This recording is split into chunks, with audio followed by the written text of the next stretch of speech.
오늘 우리 젊은이들 정말 너무 좋네요. 저는 모르겠어요. 이렇게 청년들만 보면 이렇게 예쁜지 모르겠어요. 제가 이제 나이도 먹어가서 그런 건지. 네.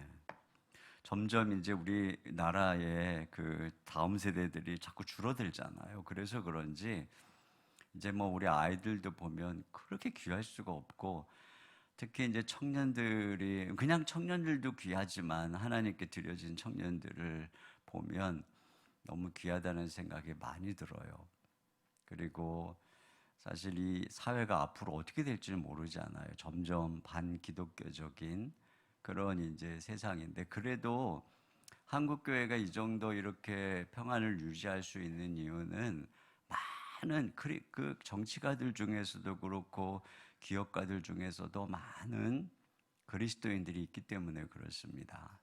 근데 지금 이제 점점 젊은이들이 없잖아요. 앞으로는 이제 우리는 누가 지켜줄까? 이런 생각을 하면, 여기는 이제 우리 청년들이 우리를 지켜줄 다음 세대의 주역들인 줄로 믿습니다. 네. 이들이 이제 요소수에 들어가서 한국교회를 수호하고 또 새로운 부흥을 일으키는 굉장한 주역이에요. 그래서 너무 정말 귀하네요. 이렇게 청년들이, 많은 청년들이 이런 와서 이렇게 찬양하는 모습이 너무나도 귀하고, 정말 빵빵 밀어줘야 됩니다. 우리 청년들 막 커피뿐 아니라 그냥 빵빵. 네.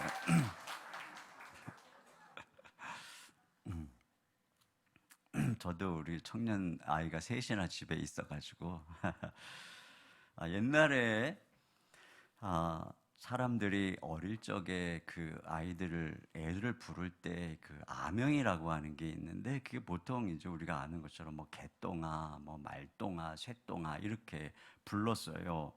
그 고종 황제의 아명은 개똥이었다고 합니다. 또 황희 정승 있잖아요. 그의 아명은 도야지였다고 합니다. 돼지였다는 거죠.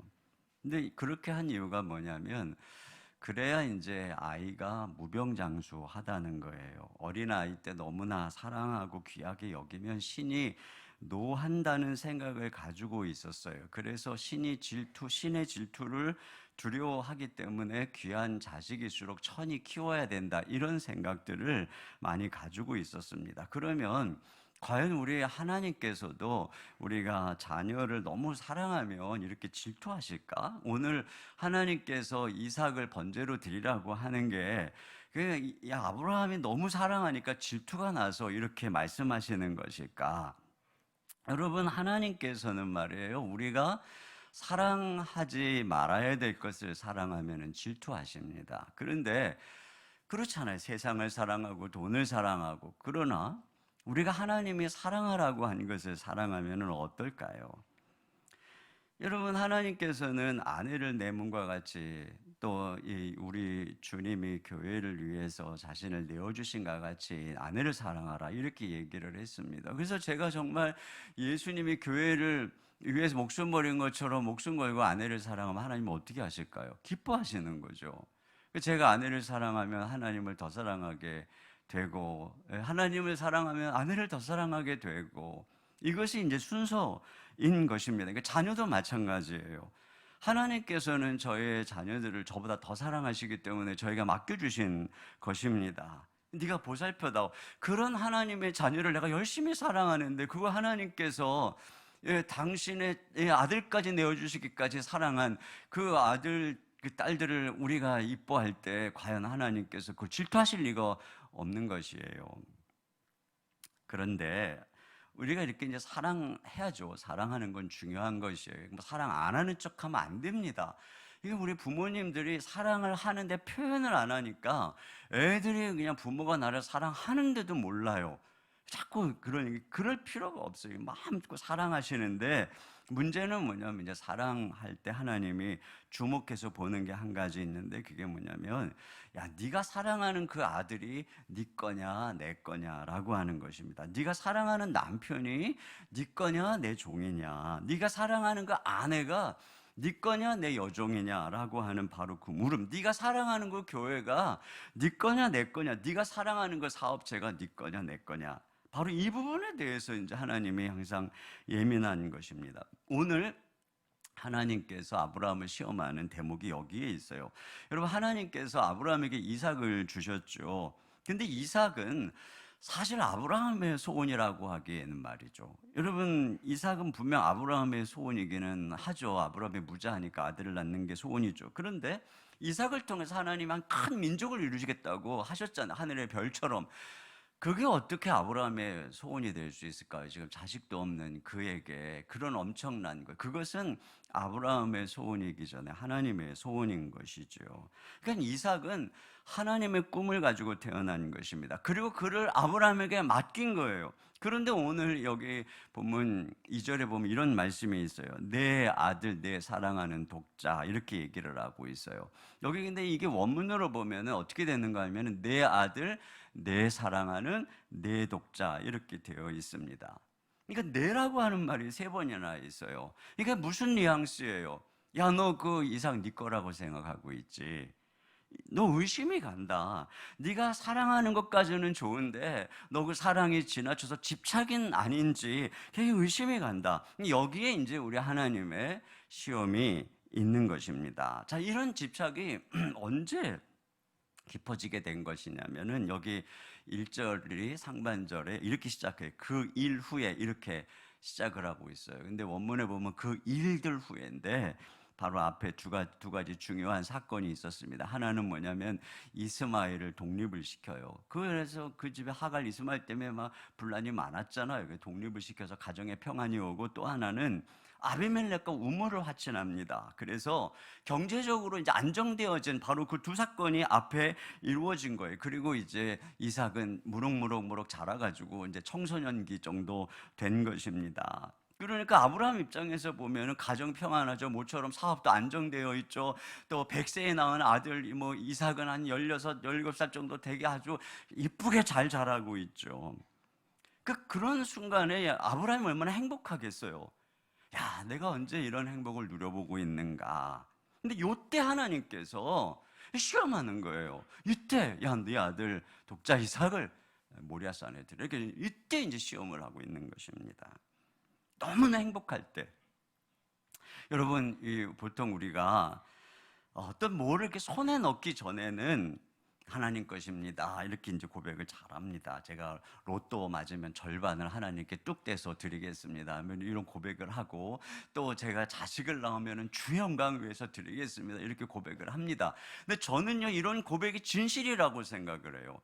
그런데 로또가 맞으면 마음이 바뀝니다. 왜 바뀌냐면 이전에 고백했던 것이 거짓이 아니라 로또가 당첨되기 전과 된 후에 뭐가 달라지냐면 돈이 내 손안에 들어오면 애착심이 생기는 거예요. 이게 없을 때에 내가 드리겠습니다 하는 건 쉬워요. 근데 내가 내 손안에 쥐고 있을 때, 애착심이 있을 때 드리는 게 어려운 거예요. 자식도 마찬가지. 아직 내 품에 없을 때는 주님 제가 주시면은 제가 주님께 드리겠습니다. 그런데 한나처럼 그 아이를 젖댈 때까지 품에 안고 그 아이와 눈을 맞추고 그러면서 그 귀엽고 이쁜 아이, 이 아이를 드리는 건 또 다른 문제. 왜? 이제 이 아이와 나 사이에 애착심이 생겼기 때문에. 그래서 이게 어려운 거예요. 그래서 그런 면에서 보면 좀 한나가 대단한 것 아니겠습니까? 그 말대로 그렇게 하는 걸 보면 정말 한나라고 하는 여인이 얼마나 참 위대한 여인인가를 알게 되는 것이에요. 자, 여기 지금 아브라함 같은 경우에도 지금 바로 이제 그런 때예요. 아브라함의 마음속에는 뭐 이 자식을 하나님 것입니다. 100세 이것도 뭐 하나님이 기적으로 주신 아들 하나님 것입니다. 그런데 지금 이 순간에 너무나 이제 이삭으로 인해서 행복하니까 아마도 그런 애착심, 그것들이 주어진 것이 아닐까 하고 엿볼 수 있는 것이죠. 그래서 네 사랑하는 내 독자, 이렇게 내 아들, 내 사랑하는 내 독자, 너 네 아들이라고 생각하고 있지. 이게 애착심을 가진다라고 하는 것은 어느덧 그 행복 속에 그것이 내 삶에 들어와서 기쁨이 되고 소망이 되는 것을 의미합니다. 그래서 그것을 위해서 모든 것을 다 바치고 또 내 생명이라도 내어줄 만한 것. 다시 말하면은 그 대상이 이제 하나님 자리를 차지하고 있는 것을 의미하는 것이죠. 그래서 하나님이 내 기쁨이 되어야 되고 하나님이 내 만족이 되어야 되는데 그 하나님 대신에 이제 너 없으면 나 못 살아. 네가 내 인생의 기쁨이고 의미고 전부야. 이게 이제 애착심이거든요. 이게 집착이거든요.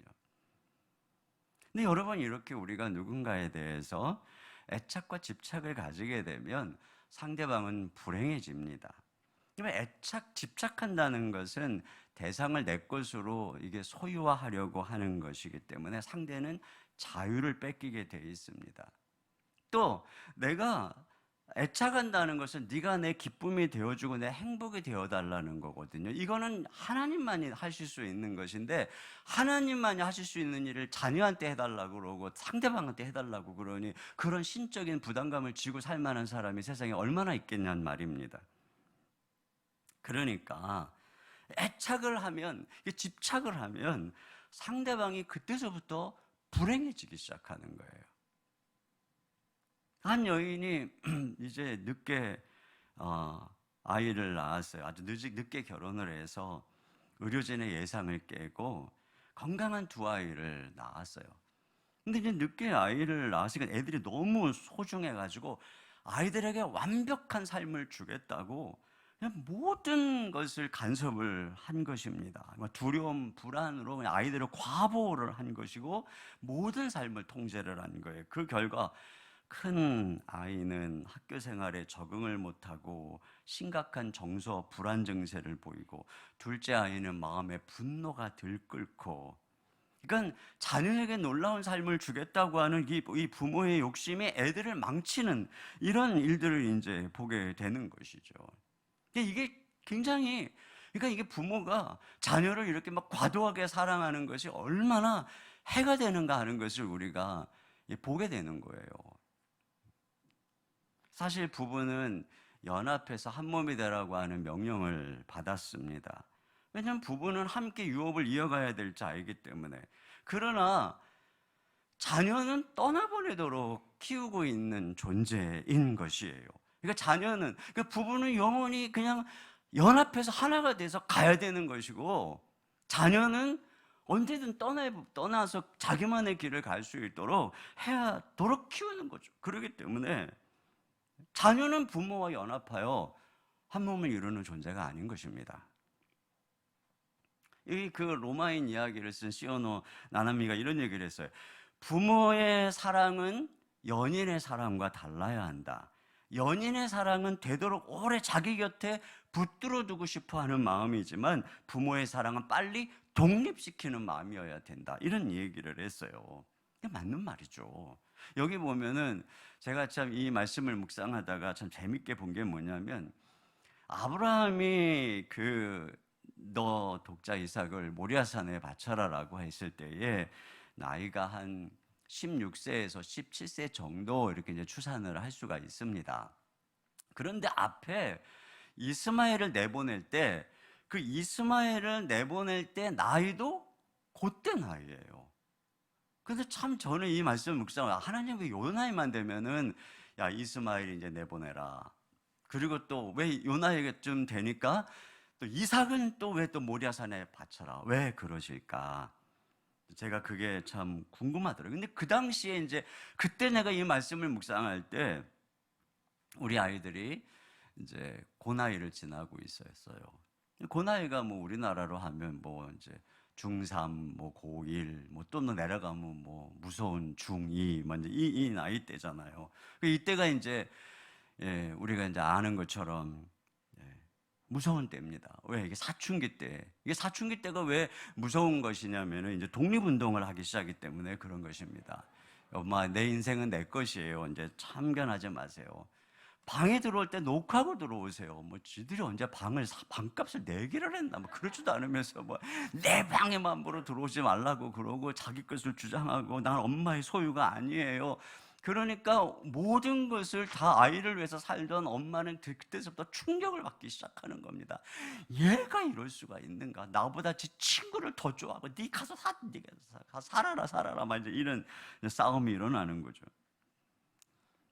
근데 말이죠, 이게 이제 저희도 첫 딸 때는 엄청 충격이었어요. 그런데 둘째가 그 나이가 되니까 둘째도 또 똑같이 행동하더라고요. 그렇게 행동하는 언니 오빠를 보고 왜 그러냐고 그러던 막내도 그 나이가 되니까 더 심하게 그러더라고요.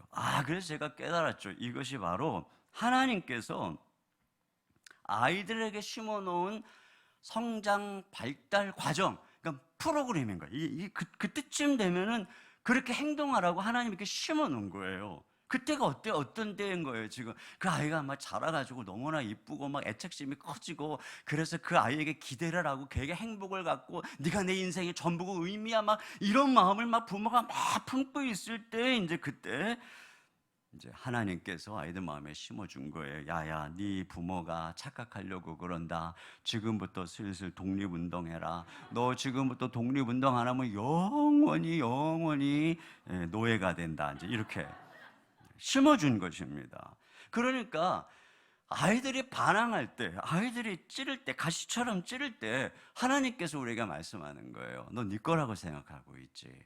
너 네 거라고 생각해. 너 보낼 준비해야 된다. 이렇게 너의 아이에게는 그 아이만의 삶이 있다. 내 계획이 있다. 이런 말씀을 하고 있는 것이에요. 근데 이것이 자녀만 그런 것이 아닙니다. 제가 목회하면서도 그렇더라고요. 목회하면서 교회가 막 성장하면은 마음속에 교회에 대한 애착심이 생길 수밖에 없어요. 그리고 교회가 내 기쁨이 되고, 막 교회가 내 자랑이 되고, 막 교회가 나의 어떤 무슨 뭐 그 자존감이 되고, 막 괜히 내가 막 교회 때문에 으쓱해지고 그러잖아요. 그러면 아니나 다를까 어디선가 막 교회에 문제가 생기고 가시가 찌르기 시작하고 그러면서 꿈 깨세요.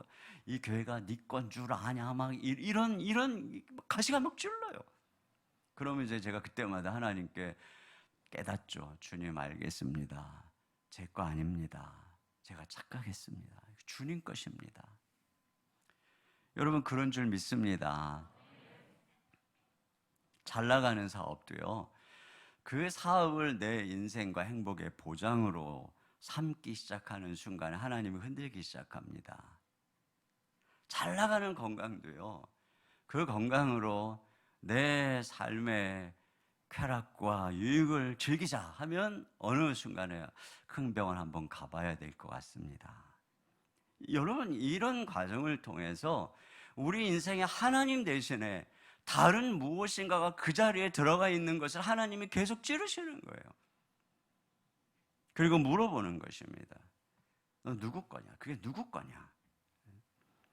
너 나 아닌 다른 것에서 기쁨을 찾으려고 하고 있구나. 바로 그 부분인 거예요. 자, 이때에 이렇게 뭔가가 찌를 때, 자녀가 찌를 때, 또 뭐 이것저것 내 삶을 찌를 때 그럼 어떻게 해야 되느냐? 오늘 그때예요. 바로 그때 하나님께서 네 아들을 번제로 드려라 이렇게 말씀을 하고 있습니다. 여러분 번제로 드린다는 것은 어떻게 드리냐면, 아브라함이 이제 이삭을 데리고 모리아산에 올라가는데 한 손에는 이제 칼을 들고 한 손에는 불을 들고, 그리고 이삭은 등에 나무를 쥐고 이렇게 올라갑니다.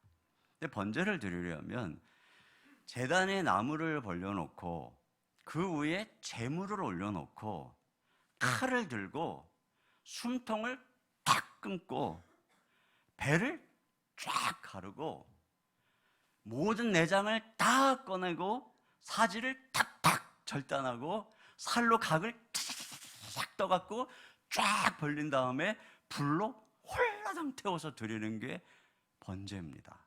하나님께서 야, 너 네 아들 내 독자 이삭을 모리아산에 올라가서 번제로 드려라 이렇게 말씀하고 있는 것이에요. 자, 우리가 알고 있는 것처럼 아브라함은 정말로 이삭을 그렇게 하려고 하죠. 그래서 정말 묵고 칼을 들고 정말 그의 숨통을 노리고 있었기에 하나님의 사자가 급하게 그를 가로막습니다. 그리고는 그 이삭 대신에 하나님이 예비하신 숫 양을 대신 제물로 삼아 번제를 드리게 하고 이삭은 돌려주세요. 그래서 결국 아브라함은 이삭과 같이 다시 내려옵니다. 그러면 아브라함이 모리아산에서 번제로 칼로 죽이고 불로 태운 것은 무엇인가? 네, 그건 이삭 대신에 수량이죠, 수량. 그러면 그 수량과 함께 아브라함이 거기서 진정으로 불태운 것은 무엇인가? 그건 바로 아브라함 안에 있는 집착이죠. 아브라함 안에 있는 소유권이죠. 이 아들이 내 거다. 내 아들, 내 사랑하는 내 독자라고 생각했던, 내 거라고 생각했던 그 집착을 거기서 수량과 함께 홀라당 불태우고 내려오는데, 다 똑같은 아들이지만 올라갈 때하고 다르죠. 내려올 때 이 아들은 더 이상 내 것이 아니야. 하나님께 돌려받은 그 아들은 이제 주님의 아들이고, 내가 주님께 잠시 맡아서 키우는 것이죠. 그러니까 나는 그냥 소유자가 아니라 관리자일 뿐인 거예요. 나는 그냥 주인이 아니라 청직이다. 바로 그런 부분인 것입니다. 여러분, 여기서 우리는 우리 그리스도인이 누구인가 하는 것을 좀 알아야 합니다. 이 훗날에 모리아산에 솔로몬 성전이 세워집니다. 즉 이 모리아산에. 그리고 그 솔로몬 이 성전은 예수 그리스도의 모형인 것이죠. 그러니까 다시 말하면 이 수량이 바로 예수 그리스도를 상징하는 모형입니다. 여러분, 우리 그리스도인은 누구냐면은 우리 위해서 십자가에서 죽으신 예수님과 함께 십자가에 같이 못 박힌 존재가 바로 우리 그리스도인인 것이에요. 여러분, 우리가 예수님을 믿을 때 예수님의 죽으심과 연합해서 우리가 십자가에 못 박혔어요. 우리 다 그러잖아요. 우리 예수님 믿을 때 우리는 죽었습니다. 못 박혔습니다. 근데 지금 살아계시잖아요. 그럼 우리가 못 박혔다고 했을 때 뭐가 못 박힌 것인가? 우리의 옛사람이 못 박혔다라고 하는 것입니다. 그 옛사람은 누굽니까? 바로 아담의 피를 받은 그 옛사람, 내가 내 인생의 주인이라고 하는 이게 옛사람이란 말이에요. 그러니까 내 인생은 내 거야라고 하는 옛사람이 못 박혔어요. 그리고 내 안에는 이제 주님의 부활과 더불어 나는 이제 하나님을 대하여 살아난 하나님의 종이 된 것이죠. 이게 이제 바로 예수 믿는 삶의 변화인 거예요. 예수님을 믿는 순간에 어떤 일이 일어난 거냐면은 내 소유권이 못 박히고 내 자신은 주님의 것이 되는 이런 변화가 일어나는 것이 바로 우리가 예수님을 믿는 것이에요. 그러니까 여러분, 예수님을 믿고 우리가 막 헌신 예배나 부흥회 때 헌신해가지고 주의 종이 되는 것이 아니라 우리가 예수님을 믿는다는 것 자체가 바로 내 소유권이 주님께로 옮겨졌습니다. 그리고 주님이 내 주인입니다 라고 하는 그 고백인 거예요. 그래서 모든 사람이 다 예수님을 믿는 순간에 하나님의 종이 되는 거예요. 이렇게만 목사님만 하나님의 종이 아니라 여기 계신 모든 사람이 다 하나님의 종인 줄로 믿습니다. 자, 그런 면에서 우리가 이렇게 우리의 집착과 옛사람을 못 박은 관리자요 청직이라면은 절대 가지지 말아야 될 생각이 있는 거예요. 그게 집착이라는 것입니다. 유모가 주인의 아이를 키울 때 정말 지극정성 사랑해서 돌봐야 되는데 어느 순간부터 자꾸 이 유모가 집착을 한다. 그러면 주인이 그걸 좋게 보겠습니까? 그렇죠. 그러니까 아브라함이 지금 못 박아야 됐던 것이 바로 그것인 것이죠. 그리스도인에게 있어서 항상 못 박아야 되는 정과 욕심 중에 하나가 바로 이 집착, 내 고집, 내 야망, 내 기대, 이거거든요. 이게 어려워요. 어떤 분들은 그렇게 예수님을 믿어도 고집이 세요. 근데 저는 고집이 세다는 것은 믿음이 없다. 저는 이렇게 봅니다. 집착이 강하다는 거예요. 믿음이 없으니까 자기 소유권을 내려놓지를 못하는 거죠. 자기 생각을. 제가 우리 교회에서 제자 훈련을 하는데, 제자 훈련에 이제 여집사님들이 들어왔어요. 근데 이제 이렇게 대화를 나누는데, 기도 제목을 나누는데 첫 주부터 한 집사님이 남편 불만이 너무 많은 거예요. 근데 한 학기가 다 가도록 나누기만 하면은 남편 불만이 막 얼마나 많은지 모르겠어요. 근데 제가 그 남편을 알거든요. 왜 아냐면 그 전해에 제가 그 남편하고 제자 훈련을 했어요. 그러니까 제가 알아요. 그러다 하도 그러니까 처음에는 뭐 내가 사는 게 아니니까 또 뭐 사는 사람은 다르게 느끼겠지 싶었는데 너무 그래가지고 제가 어느 날 그 여집사님한테 물었어요. 집사님, 제가 알기로 집사님 남편 그래도 괜찮은 분 아니에요? 요즘 시대에 이렇게 교회도 나올 뿐 아니라 저랑 또 제자 훈련도 받고 좀 무뚝뚝하고 그러기는 해도 그 정도면 참 괜찮은 남편 아니에요? 그랬더니 뭐 마지못해서 그냥 끄덕끄덕 하시더라고요. 그래서 제가 또 물었어요.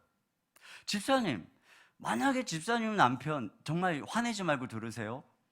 집사님 남편하고 집사님 말고 다른 여자가 살아도 집사님처럼 그럴 것 같아요? 제가 이랬어요. 완전히 눈이 동그래졌죠. 막 다들 분위기 싸해졌습니다. 그 제가 그랬어요. 제가 집사님 얘기를 들어보니까 집사님 아빠는 참 다정하고 아주 집사님을 어려서부터 너무너무 사랑했고, 근데 그와 다르게 집사님 남편은 경상도 무뚝뚝한 남자고, 그러니까 남편에게 그 아빠에게 받았던 그 다정한 사랑을 받기를 원하는데 남편은 절대 그런 사람이 아니니까, 변하진 않으니까 집사님 그런 거 아니냐고. 그러면 믿음이 뭘까? 집사님, 우리가 제자 훈련을 받고 예수님을 믿는다는 것이 우리가 믿음이 좋으니까 남편을 하나님 내 취향대로 내 뜻대로 바꿔주세요, 이게 믿음일까요? 아니면 남편을 있는 모습 그대로 받아들이기 위해서 주님, 내 안에 있는 내 편견과 내 기대, 내 집착을 끊게 해주세요, 이렇게 기도하는 것이 믿음일까요? 제가 이렇게 물었어요. 여러분, 답이 뭔지 우리는 다 아는 것입니다. 그 신앙생활을 우리는 상대를 내 기대대로 바꿔주세요. 그런데 그것이 아니라 오히려 우리의 기도는 남편을 있는 그대로 받아들이지 못하면서 자꾸 다른 무엇인가를 기대하는 내 자아, 내 집착, 내 판단을 죽여주세요. 그걸 십자가에 못 박아주세요. 여러분, 이렇게 기도하는 것, 이것이 진정 그리스도인의 기도인 줄로 믿습니다. 우리가 이렇게 집회 와서도요, 하나님께 뭘 갖다가 계속 내 뜻대로 해달라고, 바꿔달라고, 물론 이제 그런 기도를 할 수밖에 없죠. 그러나 계속 그렇게만 하다가 이제 새벽 기도 마치고 또 부흥회 마치고 집에 가면은 짜증이 더 나는 거예요. 왜냐면 바뀐 게 없기 때문에 더 짜증이 나는 거예요. 주님, 우리 아들 맨날 게임만 하고 있는데 게임 안 하게 해 주시옵소서. 몇십몇 하고 집에 갔더니 그때까지 게임을 하고 있는 거예요. 그냥 화가 나가지고 뒤통수 그냥 팍 때리면 얘는 이제 엄마 막 교회만 갔다 오면 마귀알몸처럼 바뀐다고 막 그러면서 교회를 가겠냔 말이죠.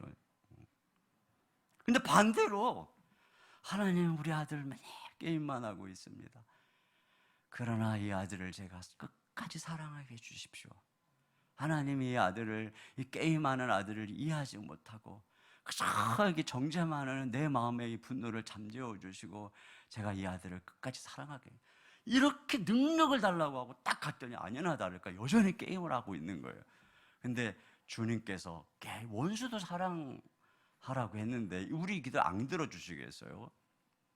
그러니까 왠지 그날따라 뒷모습이 참 측은해 보이고 그렇게 밤새도록 게임하고 있는 그 의지력이 너무나도 대단해 보이고, 야, 너 진짜 큰 인물 되겠다 이런 생각도 들고, 얼마나 피곤할까 하는 생각에 뒤에 가서 어깨도 주물러주고, 또 주방에 가서 과일도 좀 깎아다가 주고, 그러면 애가 이상한 거죠. 우리 엄마가 교회 갔다 오더니 진짜 이 교회가 하나님이 살아계신 게 있는가 보네, 뭐 이렇게 생각하지 않겠냐는 것입니다. 전 이게 진짜 변화인 줄로 믿습니다.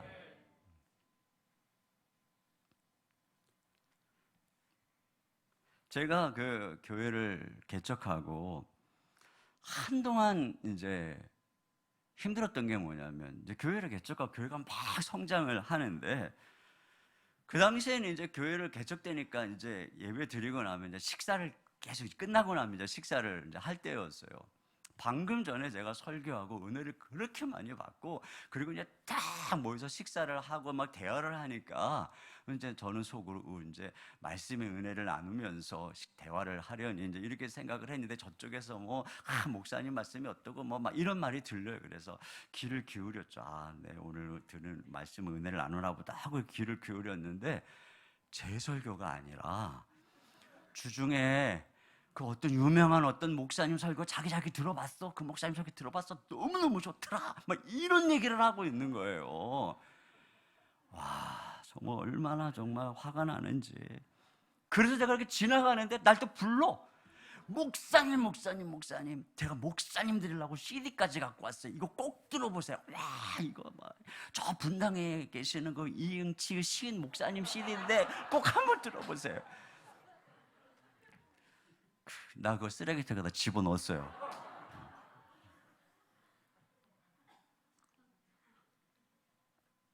또 그 정도는 몰라 했다. 목사님. 아시죠? 그 훌륭한 그 목사님. 그 교회가 큰데도 막 차도 작고 막 중고차 타고 다니시고 막 이러시는 거예요. 사실 그땐 제가 교회에서 차도 주지도 않았을 때긴 했지만, 그렇게 정말 훌륭한 목사님과 모델이 되는 목사님을 매 주일마다 자상하게 친절하게 저한테 말씀해 주시는 그분이 얼마나 저를 사랑하니까 그랬겠어요. 목사님들 이렇게 훌륭한 목사님 되세요, 이제 그런 마음이었겠죠. 그걸 제가 알죠. 왜 몰라요. 그러나 제 입장에서는 얼마나 상처가 되는지 모르겠는 거예요. 이제 교회 개척해가지고 그냥 열심히 하고 있는데 그 기라상 같은 목사님이 막 이러면 갑자기 이게 열심히 하다가도 주눅이 들고 상처가 되고 그러는 거거든요. 근데 제가 그때 참아야지 어떻게 하겠습니까? 참다가 어느 정도 이제 교회가 성장한 이후에 제가 그랬어요.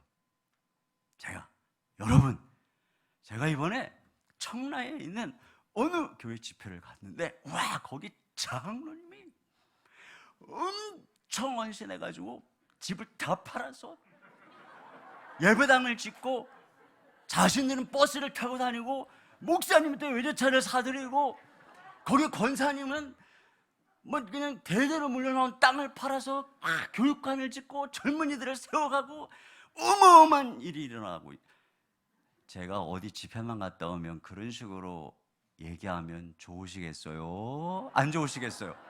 이렇게 물어봤어요, 제가. 그랬더니 다 이렇게 웃으시더라고. 그래서 제가 그랬어요. 우리 피차. 우리 피차. 그러지 맙시다. 나는 그냥 다른 교회 장로님, 권사님이 어때도 우리 교회 장로님, 우리 교회 집사님 최고인 줄 알고 그냥 하나님이 보내주신 최고라고 생각하고 목회할 테니, 여러분도 자꾸 저 다른 분하고 좀 비교하지 좀 말 좀 하지 말아주세요. 그때 박수 쳐주더라고요. 이런 얘기를 한 3번을 한 것 같아요. 지난 한 19년 동안 한 3번을 한 것 같아요. 이제는 절대 안 해요. 저 듣는 데서는 절대 안 해요. 딴 데서는 했는지 하는지 모르겠지만.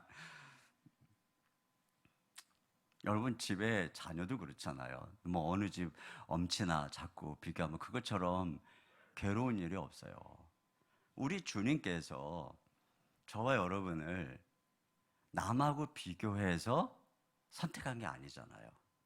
오히려 더 시원찮을 때, 죄인 되었을 때 당신의 아들을 죽이시기까지 우리를 사랑하고 선택하셨어요. 그리고 우리를 그냥 가장 귀하다, 너희, 그렇게 우리를 선택하셔서 우리가 있는 거지. 우리가 무슨 다른 사람보다 더 잘났기 때문에 내가 널 뽑았다, 그게 아닌 거 아시잖아요. 그게 아니에요. 저는 이런 하나님의 선택을 믿기 때문에 하나님께서 그 야곱을 사랑하셔서 선택하시고, 그가 연약하지만 그를 통해서 하나님의 위대한 일을 이루실 때, 그것이 무슨 모태에서 어떤 세상에 태어나서 무슨 행위나 이런 것들이 있기도 전에 그냥 하나님이 내가 너가 좋아서, 내가 널 사랑해서 이렇게 선택한 거거든요. 그런 하나님의 선택을 내가 죄인 되어서 선택하신 걸 믿기 때문에 저는 지금도 누군가가 막 우리 교회 뭐 부목사님이나 누구 중에 막 성도들이 막 칭찬하고 또는 막 그래도 그것 때문에 하나님이 나를 바꿀 거다, 저는 이런 생각 안 해요. 절대 안 해요. 왜? 하나님께서 처음부터 저를 그렇게 비교해서 부르신 것도 아니고, 그렇기 때문에 나를 누구랑 비교해서 잘라낼 것도 아니신 하나님이시다. 오히려 그렇게 비교의식을 갖고 있는 내가 사울처럼 그렇게 다윗을 질투하고 경쟁해서 스스로 망하는 것처럼 우리가 이게 스스로 망하는 거거든요. 그러니까 하나님께서 우리 자신을 보고 아들을 주시기까지 사랑하고 진짜 아무것도 아닌데 그냥 의롭다 칭하셔서 넌 의로워, 넌 의인이야, 너는 축복받았어, 이래가지고 그냥 아무것도 아닌 우리를 이렇게 세워가지고 결국은 하늘나라 상속자로 죄인을 만들어가는 것이 하나님의 은혜라면 오늘 우리가 해야 되는 것도 그런 행동인 줄 믿습니다. 그렇게 해서 모두가 다 연약해도, 그래서 여러분 우리 담임 목사님을 최고로 멋있는 목사님 만드시기를 주님의 이름으로 축원합니다. 네, 막 칭찬하는 거예요. 최고예요, 목사님. 이미 잘하고 계신 것 같아요. 네.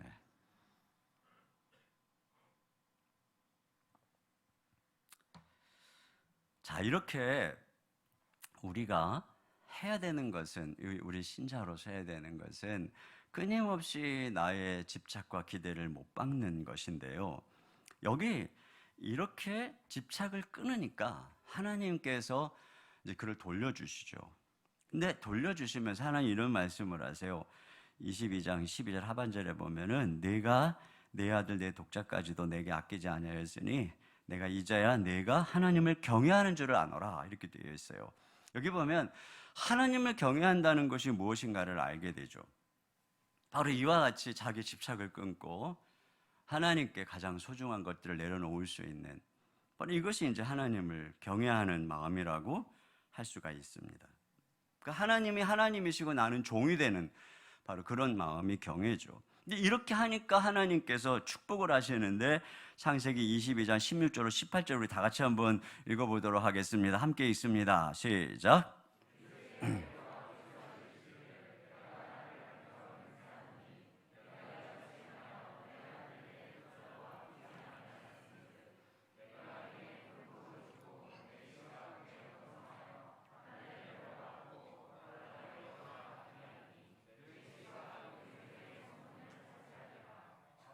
네, 여기 보니 또 내시로 또 나오죠. 거기까지만 있죠. 여기 보면 내시라고 하는 말이 세 번이 반복이 되고 있는 것을 알 수 있습니다.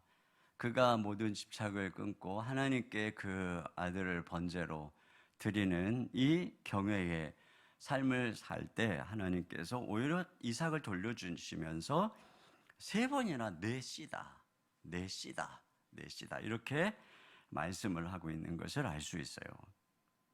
그리고 그를 마음껏 축복하는 것입니다. 제가 이 말씀을 묵상하다가 생각이 난 것이 파인애플 이야기라고 하는 파인애플 스토리. 어느 선교사님이 아프리카에서 사역을 하던 중에 파인애플이 먹고 싶어서 1000그루를 심었어요. 원주민들에게 품삯을 주고 3년 동안 기다렸어요. 열매를 먹을 때가 되었습니다. 그런데 가서 보니까 원주민들이 열매를 다 따먹은 거예요. 아무리 얘기해도 말을 안 듣고 이 파인애플 열매를 훔쳐가는 것입니다. 왜 그러냐 그러니까 자기들이 심었으니까 자기들 거라는 거예요. 말도 안 되는 얘기를 하면서 따가니까 그러지 말라고 병원 문을 닫기도 하고 상점 문을 닫기도 하고 개를 풀어서 뭐 지키기도 하고 그랬더니 아예 교회를 안 와서 전도가 안 되고 어떻게 할 바를 모르는 상황 속에서 어느 날 이 선교사님이 파인애플 밭에 무릎을 꿇어요. 그리고는 하나님께 기도합니다. 하나님, 이 파인애플 밭을 제가 하나님께 드립니다. 이건 이제 제 게 아닙니다. 이 파인애플 밭을 하나님께 드리겠으니 저에게 열매를 먹게 해주셔도 좋고 원주민들 다 주셔도 좋습니다. 그리고 다시 열심히 이제 하나님 거니까 원주민들 고용해서 열심히 파인애플 밭을 경작을 했습니다. 그리고 그 다음에 열매가 익었는데 여전히 원주민들이 파인애플을 다 훔쳐가는 겁니다. 그러니까 우리 선교사님이 하나님도 별 수 없군요. 그러는데 원주민들이 보니 이상한 거예요. 선교사님이 왜 가로막지도 않고 화도 안 내고 왜 그러지? 찾아오는 거예요. 선교사님, 왜 우리가 이걸 따가는데 화를 안 내고 왜 그러십니까? 착해지셨습니까? 드디어 그리스도인이 되신 것입니까? 와서 이렇게 물어보더라는 것입니다. 그래서 이 선교사님이 그랬대요. 이걸 제가 누구에게 주었습니다. 누구에게 주었다고요? 그러면서 누구에게 줬다 그러니까 누구에게 주었는데요? 원주민들이 자기들이 누구 걸 훔쳐가는지 궁금했던 거예요. 그래서 이걸 제가 하나님께 드렸습니다. 그랬더니 이들이 아무 말 없이 돌아가서는 자기들끼리 서로에게 이렇게 얘기를 했다는 겁니다. 선교사가 그 밭을 하나님께 드렸대. 그럼 우리가 하나님 걸 도둑질하는 것이란 말이야. 그래서 우리가 돼지 사냥을 가서 허탕을 친 거야. 우리 애들이 아픈 것도 그래서 그래. 우리 아내들이 낙태를 한 것도 그래서 그런 거야. 고기가 안 잡힌 것도 그래서 그래. 그러더니 모두가 다 파인애플을 더 이상 훔치지 않게 됐다는 거예요.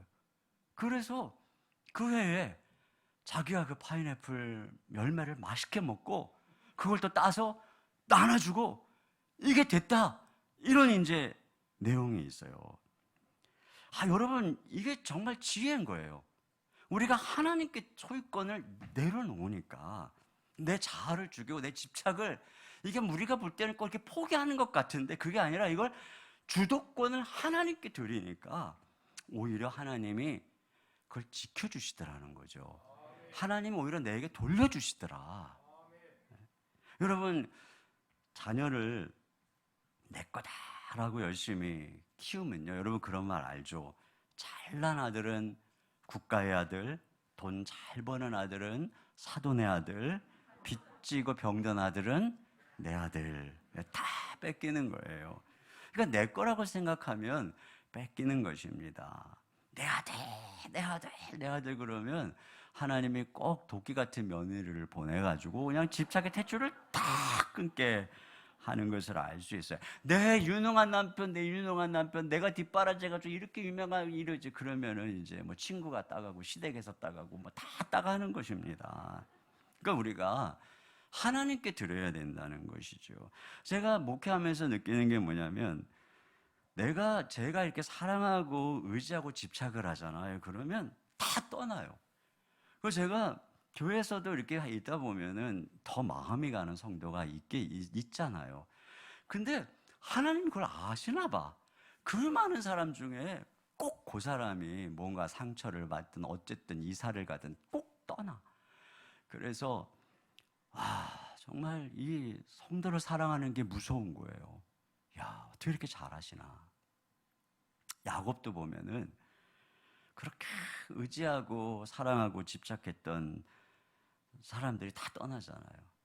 예, 그 야곱의 어머니 리브가하고는 생이별하고, 사랑하는 아내 라헬은 일찍 죽고, 사랑하는 아들 요셉은 실종되고, 나중에 맨 마지막에 남은 베냐민까지도 보내야 될 상황에 처하게 됐잖아요.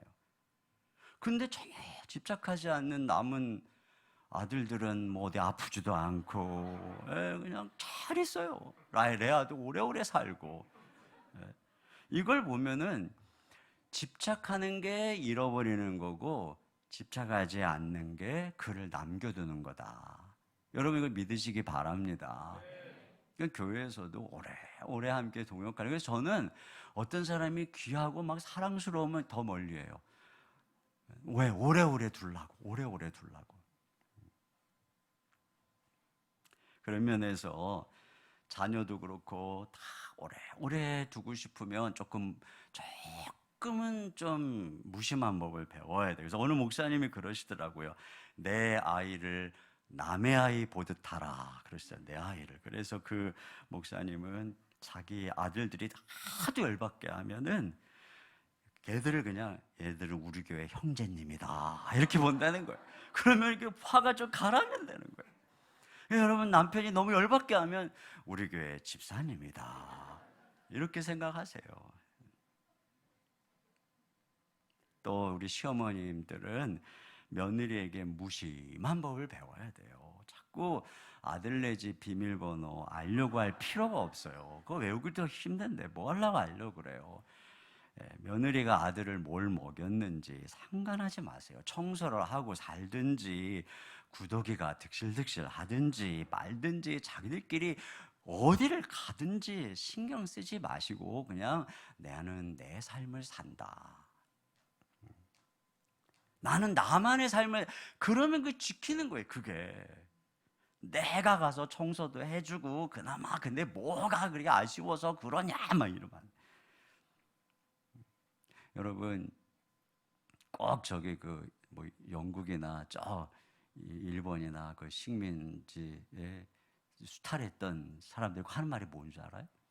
우리가 가가지고 너네 철도도 깔아주고 이것도 해주고 저것도 해주고 뭐 이런 소리 한다고요. 그러나 정작 거기 있는 사람들이 원하는 건 철도가 아니죠. 자유. 그렇죠. 며느리가 원하는 건 청소가 아닙니다. 자유. 이게 사실이에요, 사실. 냅두셔야 돼요. 청소해주고 싶어도 하지 마세요. 네 알아서 해라. 애도 네가 키워라. 그래, 그럼 어머님 제발 좀 이럴 때까지 놔두세요. 그냥. 고생을 해봐야 그냥 시어머니 사랑을 알지.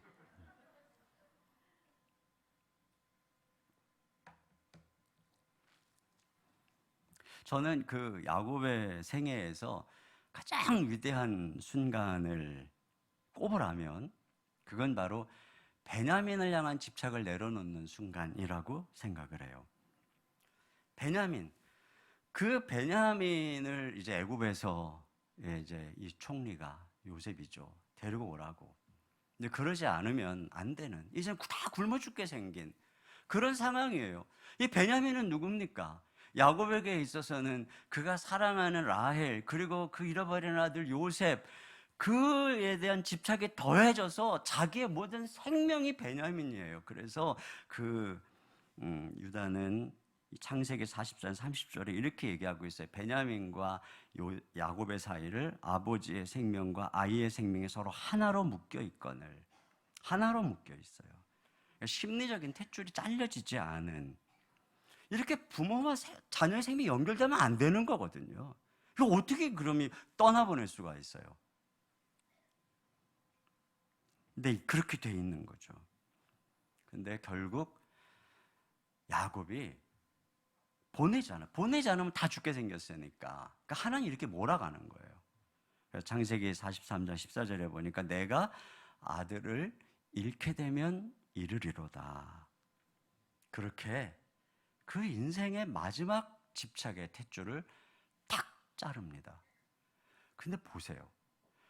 딱 자르니까 이 사건으로 인해서 그 열 아들, 뺀질거리던 열아들 다 돌아오고, 잃어버린 요셉도 돌아오고, 12아들이 다 그 품 안에 돌아오는 것을 보게 되는 거예요.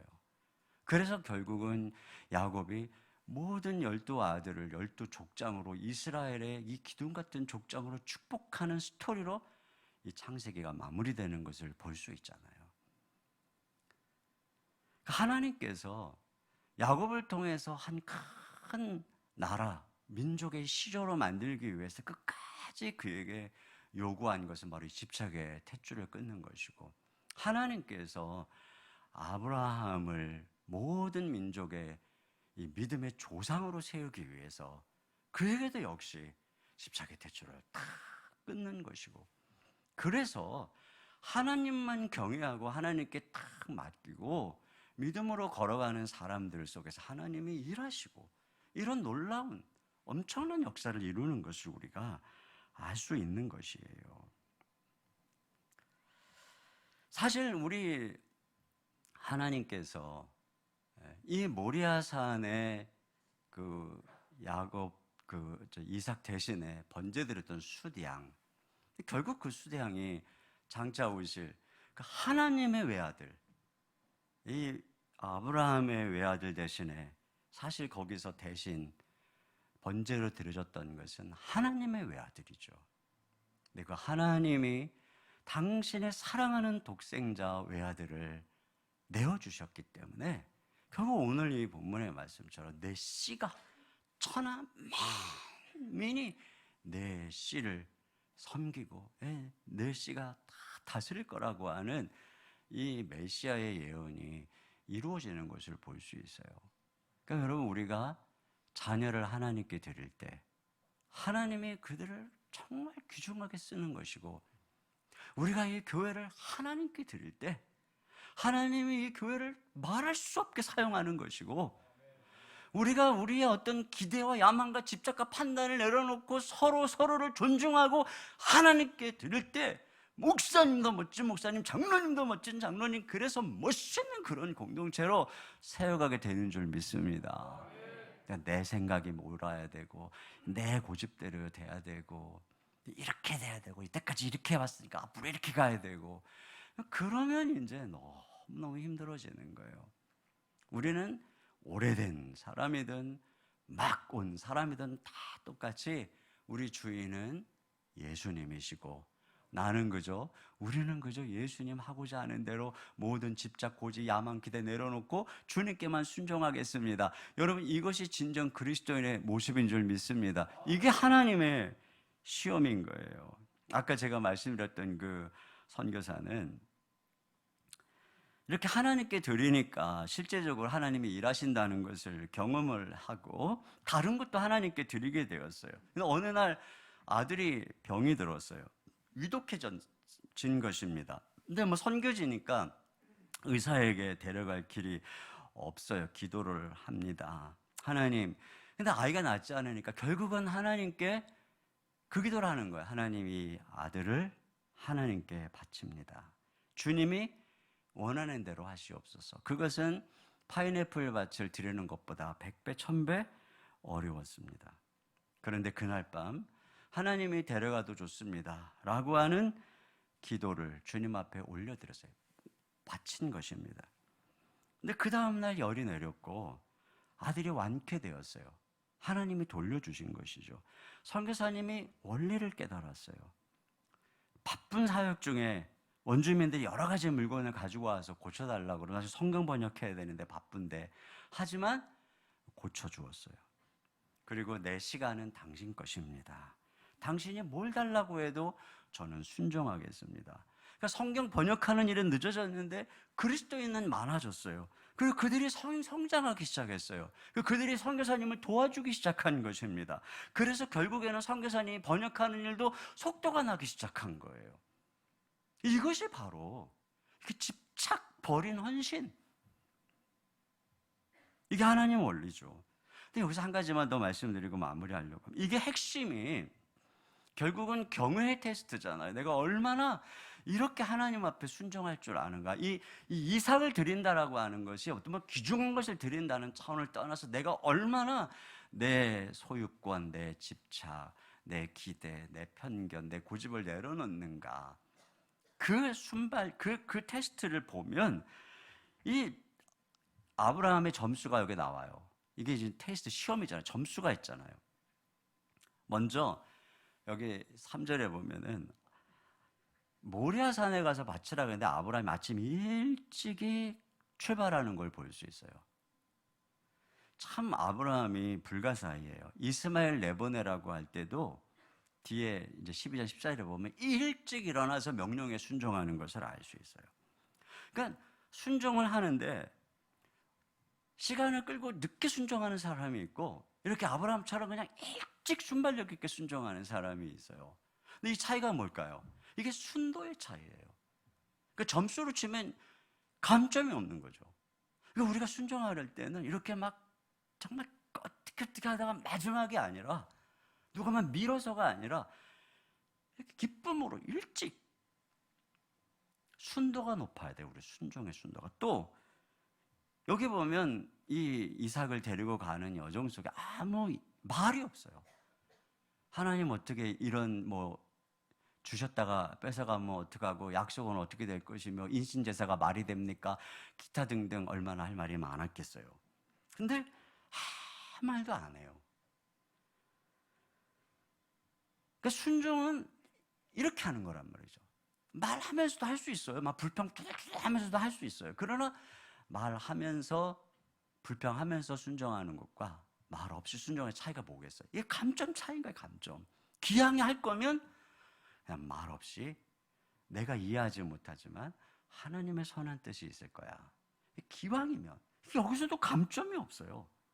그 다음에 보면 또 3일 만에 도착했다고 되어 있는데 부엘사바에서부터 모리아산까지 한 70km 정도 됩니다. 그것도 이 해발이 300m에서 800m까지 이게 오르막이에요. 그런데 지금 이 100세가 훨씬 넘은 그가 이 길을 하루에, 이 산악길을 하루에 23km 이상을 주파했다는 거거든요.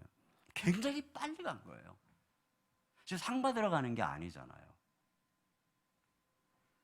우리가 발걸음이라고 하는 게 뭔가 내가 막 이렇게 나타나고 기대가 되고 칭찬받을 것 같은 일에는 막 발빠르게, 그리고 뭔가 티가 안 나고 그런 일들은 막 발걸음 느리게. 그것이 아니라 순종은 내 기분이 좋든 좋지 않든, 이게 내 눈에 보기에 참 실속이 있어 보이든 없어 보이든 그냥 마음에 내키든 안 내키든 하나님 앞에 하는 거예요. 순종. 여기서 바로 이제 우리 순종의 순도가. 그리고 또 마지막으로 한 가지만 더 보면 종들을 두고 올라가요. 종들을 두고.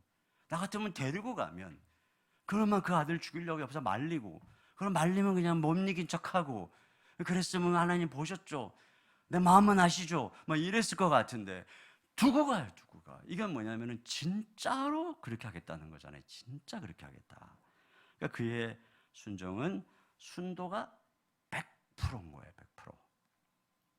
100점. 그러니까 아브라함이 하나님 앞에 이렇게 멋있는 존재로, 믿음의 조상으로 우리 가운데 이렇게 높여진 것이겠죠. 이게 믿음의 정상입니다. 100세의 아들을 낳은 게 아니라 그 100세에 낳은 아들을 하나님의 영광을 위해서 자기의 집착을 이렇게 확 끊고 주님께 온전히 내드리는, 이것이 바로 믿음의 정상이고, 여기서부터 하나님이 일하시는 것을 알 수가 있어요.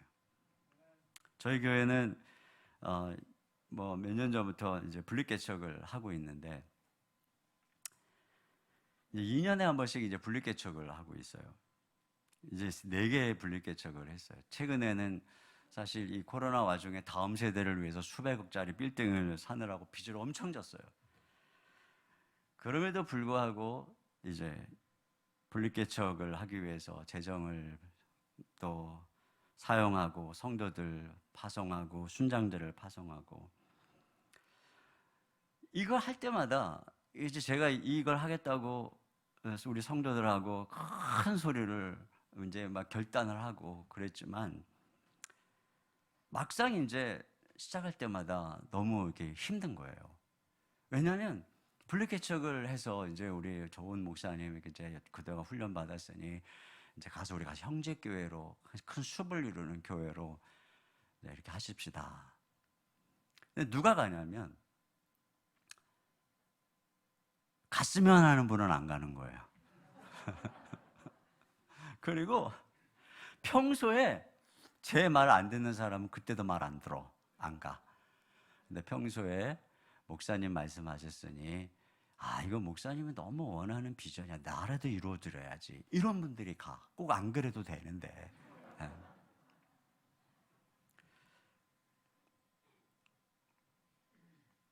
그날도 막 설교를 했거든요. 어떤 분이 설교 끝나자마자 막 제 방으로 울면서 왔어요. 어느 권사님인데, 너무너무 제가 사랑하는 권사님인데 하나님이 자기 가라 그런다는 거예요. 목사님 아시죠? 제가 이 교회에 와서 목사님 말씀 듣고 변화됐고, 우리 가정 목사님 말씀 듣고 다 치유됐고, 우리 남편은요, 제가 목사님 말씀 안 듣고는 못 사는 것 알아요. 근데 오늘 말씀 듣는데 하나님이 절더러 가래요. 목사님 저 어떡하면 좋아요? 막 우는 거예요. 그리고 제가 권사님한테 뭐라 했는지 아세요? 권사님, 제가 이 설교를 하기 전에 하나님께 약속을 했어요. 제 아내 외에는 누구도 붙잡지 않겠다. 우리 아이들도 붙잡지 않겠다. 그렇게 몸살을 그때마다 하는 거예요. 그래가지고 한 번은, 그리고 또 그냥 순장님들, 이게 우리 이제 뭐 성도님들이 많이 있으니까 그냥 잘 얼굴도 모르는 분들이 뭐 100명, 200명 떠나고 그래도 크게 뭐 저는 그런 마음이었어요. 근데 저희 교회 순장이 되려면 저랑 1년 동안 제자훈련하고 1년 동안 사역훈련하고 함께 개척 때부터 했던 그 수백 명의 순장들인데, 이런 분들 중에 막 수십 명씩 따라가는 거예요. 그때마다 막 살점이 떨어져 나가는 것 같은 아픔이 있어서 제가 어느 날 이제 하나님께 기도를 했어요. 하나님, 너무 힘듭니다. 이거 괜히 제가 이렇게 하겠다고 그랬습니다. 제가 이 힘든 고통을 은퇴 때까지 계속 치러야 된다는 걸 생각하면 정말 너무 암담합니다. 근데 이런 푸념을 했어요. 그랬더니 하나님께서 저에게 그런 생각을 주신 거예요. 야, 네가 은행에다가 돈을 맡겼는데 네가 필요해서 돈을 좀 찾으려고 그러는데 은행에서 돈을 안 내주려고 그래. 그럼 너 그 은행에다가 다시 돈 맡기겠냐? 주님 저한테 그러시더라고요. 근데 제가 깨달았어요. 이게 내 성도가 아니었구나. 내가 키웠다고 내 성도가 아니었구나. 하나님이 그냥 쓰시겠다면 언제든지 내가 할 일은 내어드리는 것이구나. 그래서 제가 그때 그랬어요. 알겠습니다, 주님. 언제든지 필요하시면 인출해드리겠습니다. 언제든지 말씀하십시오. 그러니까 맡겨만 주십시오. 제가 그랬어요. 제가 지금 여러분에게 저희처럼 뭐 분리개척을 하십시오 이런 말씀을 드리는 게 아니고요. 교회마다 그때그때 해야 될 일들이 다 있습니다. 근데 그게 무엇이든 이런 마음을 가질 때 하나님이 정말 기뻐하신다. 저는 그렇게 생각이 돼요. 기뻐하신다. 하나님, 우리 이렇게 내려놓고 주인 앞에 쓰시고자 하는 주님 앞에 모든 것을 내려놓는 것 말이죠. 그렇게 걸어가면 뭐가 걱정이겠습니까? 우리 하나님이 가장 좋은 것을 우리에게 허락해 주실 텐데 말이죠. 지금 여러분 마음속에 이 말씀을 들으면서 하나님이 나에게 너 모리아산으로 올라가서 번제로 드려라 하는 게 뭘까?